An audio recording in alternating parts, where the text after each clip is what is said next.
নমস্কার, আশা করি আপনারা ভালো আছেন। আজকে চতুর্থী, মাঝে আর একটা দিন, তারপরেই শুরু হয়ে গেল দুর্গাপুজো। কি আনন্দ, কি মজা! কিন্তু এই পুজোর কটা দিন আনন্দ করে মজা করে সবকিছু ভুলে গেলে চলবে না।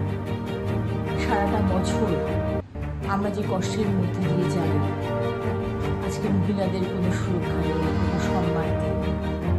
আমার ভাইরা বোনেরা তারা অন্য রাজ্যে চলে যাচ্ছে কাজ করতে।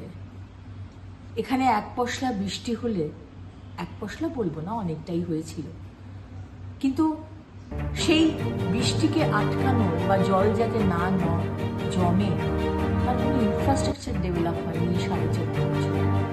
আমরা সবাই ঘরবন্দি হয়ে যাই এবং চতুর্দিকে দুর্গতি।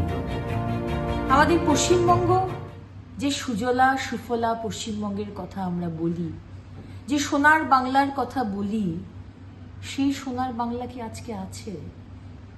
তাই আসুন মায়ের কাছে এই প্রার্থনা করি যে মা, একসময় বলেছিলেন না গোখলে সাহেব, what Bengal things today, India things tomorrow.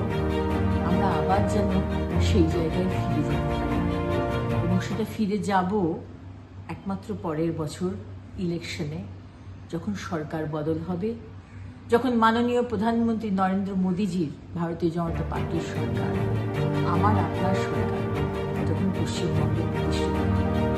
খুব ভালো করে পুজো কাটান, খুব সাজবেন, খুব খাবেন। আর মাননীয় প্রধানমন্ত্রী তো সব জিনিসপত্রের দাম কমিয়ে দিয়েছে, সুতরাং কোনো চিন্তার ব্যাপার নেই। খুব আনন্দ করে কাটান। পুজোর পরে আপনাদের সঙ্গে দেখা হবে। খুব ভালো থাকবেন।